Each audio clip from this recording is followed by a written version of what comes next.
Pour Changshana, sa source de conception est l'essence de l'art de Dunhuang qui coule en elle, tandis que son inspiration réside dans l'innovation et le développement de la conception artistique nécessaire à la vie moderne.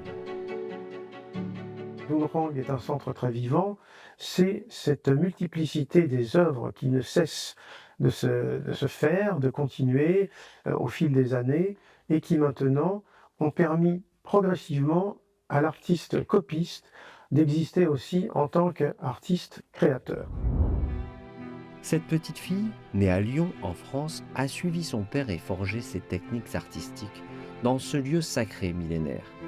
Cette fleur qui aurait dû éclore en France a grandi pour devenir une fleur de Dunhuang, enracinée dans le désert.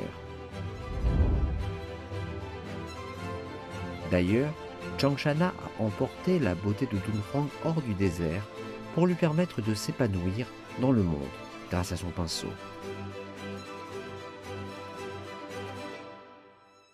Mon père disait souvent, tant que la vie continue, la lutte ne s'arrête pas. Nous devons continuer à faire ce que nous pouvons. Il disait souvent que nous ne nous soucions ni des difficultés ni des plaisirs. Nous faisons simplement ce que nous avons à faire. Nous ne nous relâchons jamais. La transmission de la culture et de l'art au sein de cette famille sur 3 générations est comme un trait d'union spirituelle.